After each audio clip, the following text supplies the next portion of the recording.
channel, and today I am back with another video, and in this video I am going to talk about the do's and don'ts in US visa interview. So are you ready? So let's go straight to the video.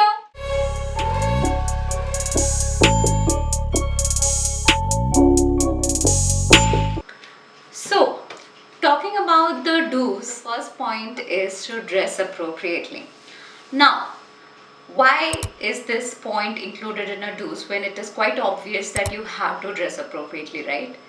But the thing is, a lot of people take it very casually. Now, you must have heard of the saying that your first impression is the last impression, and you don't want to give an impression where you have dressed like you're going to a picnic or something, and then they see you and they say that okay, you're not dressing as per the interview. So it's best that you dress as per the interview. Like if you're wearing some formals, it would be great and it would put a very good first impression. So that's it, that's for the first point. The second very important point that you need to remember is please reach on or at the most 15 to 20 minutes before your appointment slot, not before that. Because I have said this in the earlier videos also, and I'm going to repeat it. They don't entertain if you reach 1 hour before or 2 hours before. You will have to wait there. There is a lot of rush. There will be a lot of people. They don't have waiting rooms or such. You will have to literally stand on the road. So I don't think anybody wants that, and with the season changing and it now being a summer time, it is best if you just reach there on or max to max 10 to 15 minutes before time. That would be the best way. So the third point in a do's list is to carry all your important documents.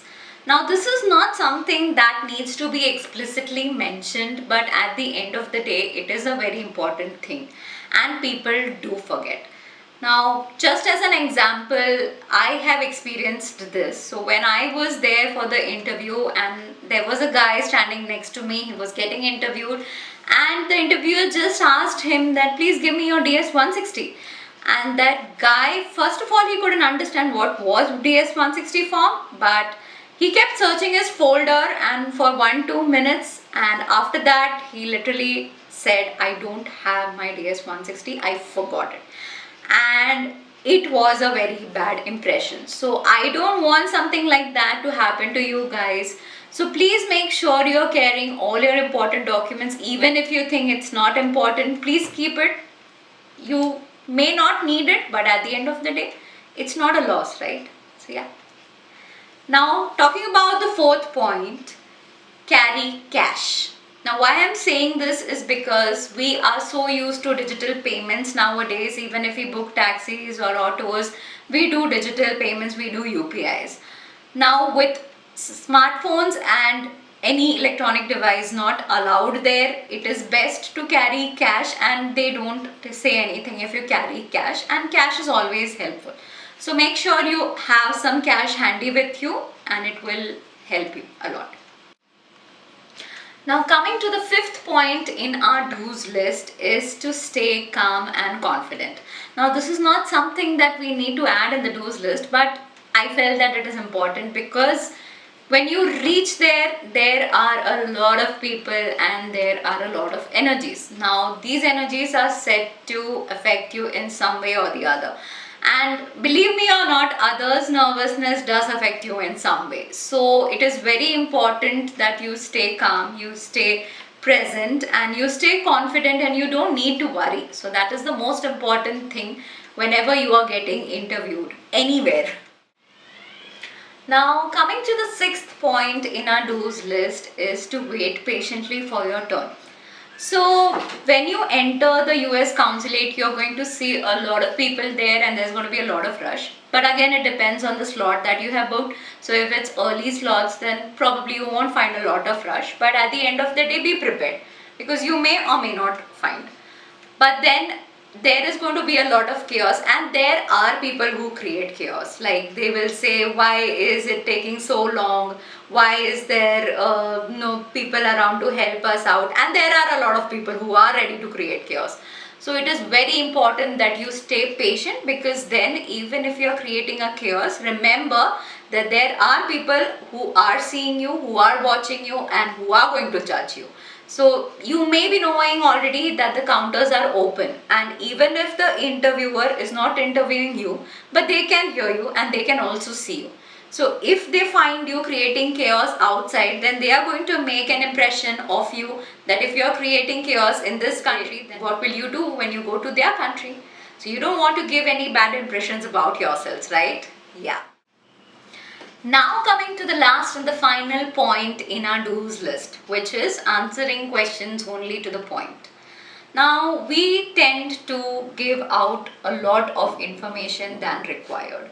So most times it happens out of nervousness and anxiety that we blabber and we talk a lot, and it only brings us to troubles. So we end up giving them chances to ask us more questions. So why do you want that? If they have asked you a question, just make sure that you answer it in short and it's a crisp answer. You don't give out a lot of information. Keep it short and simple. They won't ask you more questions. Your interview will be done quickly. So yeah, I think I have covered all the points in the do's list. So if I have left out on any, probably I'll be adding that later. But for now, we are good with the do's list. So now that we have covered all the points in our do's list, let's head straight to our don'ts list. And the first point in our don'ts list is to avoid carrying any smartwatches, any smart devices, or any electronic devices for that matter. Now guys, actually there is no locker room or anything available in some consulates. Now I am particularly talking about Chennai and Hyderabad consulates because I know about them. But there might be other consulates that have that facility available, so it's best that you inquire before you visit those places, and it's best to avoid carrying them, because why do you want to even get into that trouble? Because with Chennai consulate, what we actually experienced was that there were people who were carrying these devices and then they ended up keeping it in nearby shops and they were charging a hell lot of money. So if you want to save money, then avoid bringing these devices. Now the second point in our don'ts list is something that I've already talked about in my do's list. But still, I'd just like to mention that arriving too early or too late for your appointment is also best avoided, because as I mentioned before, they don't entertain you. So it's best that you reach 10 to 15 minutes before your slot. So that's great. So the third point in our don'ts list is to dress inappropriately. Now this is something that I've already covered in our do's list, that try to avoid wearing anything which is casual, jeans, everything. Avoid that. Wear formals, that's the best thing that you can do. So that's a simple and straightforward point. Now talking about the fourth point is organizing your documents.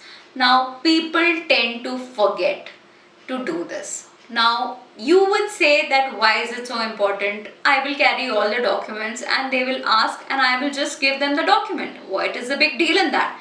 But the big deal is you are not offered a seat there. Everything has to be done when you are standing there and you don't have a lot of room to arrange your documents or do anything for that matter. So it is best if you give the title to your document, if you arrange them properly, if you organize them, you can save a lot of time.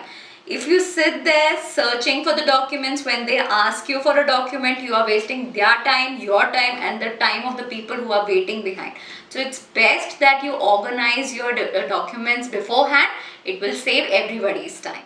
Now our fifth point is to worry too much about the questions asked to others. This is a very big mistake that people do. We can actually hear everything, whatever is being asked to the other people in the queue. And we tend to get nervous. It's obvious for everybody, we are humans, it's common. So the best thing that you can do is to not worry, to stay confident, to avoid listening to what has been asked to others and to concentrate on what is going for you, what is working for you. So best be in peace, stay calm and stay confident. So that is one thing that you need to avoid doing, which is to worry too much. The next point is don't act nervous in front of the interviewer. Now, I am not going to say that this is going to put a bad impression, but then it will put an impression on them that there is something which is not right, or maybe you are hiding something, or there is something that you are trying to cheat upon. So, if you act nervous, it will just give them an impression that probably you're not prepared or you're not the best person that should go to US. So if you want to avoid giving that impression, try to not act nervous and stay confident. Even if you cannot answer any of their questions, ask them to repeat the question, but do not worry or do not act nervous. Now, the seventh and the most important point, giving any false or wrong information. Guys, this is a very important point that you need to keep in your mind, that do not say anything that is not there in your DS 160. It is going to land you in a very big trouble if you do that. If you don't know something, say you don't know. But if you say something which is not already there, or if you try to mince it up with something else, you are going to land in trouble. Please avoid doing this. At the best, I'm repeating this again, at the best, if you don't know something, say you don't know, but don't give out any false information. It will bring you trouble. And we have finally reached the last point in our don'ts list. And it is something that I've already discussed in our do's list as a thing to avoid. But I am just going to bring that up again in my don'ts list. So it is answering or speaking too much when too little is expected. We are bound to do that as humans. We like to talk a lot, but it is best avoided. If the answer to a question is just a yes or no, please prefer saying a yes or no. If it's a one-word answer, prefer saying a one-word answer. If you give out too much information, if you start explaining things, you are only going to entertain a lot more questions that is going to bring you in trouble. Avoid doing all of that. Only speak a little. It will get you your visa approved quickly and your interview will be done within 5 to 10 minutes. So that's it, guys. That's all the points that I had in our do's and don'ts list in US visa interview today. I hope I covered all the points. If I missed out on any, I will definitely be adding it in our upcoming videos. But for now, that's it. And let's have a quick recap of all the points that we discussed in our video today.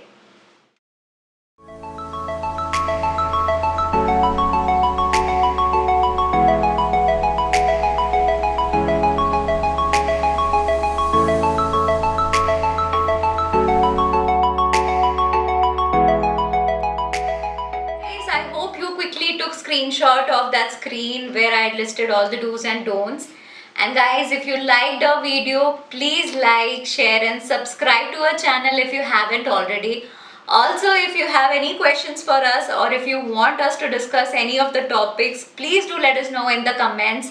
And please subscribe to our channel. We are doing a lot to bring this content to you guys, so it would be great if you could show us some support. So guys, thank you for being here, and until our next video, bye bye.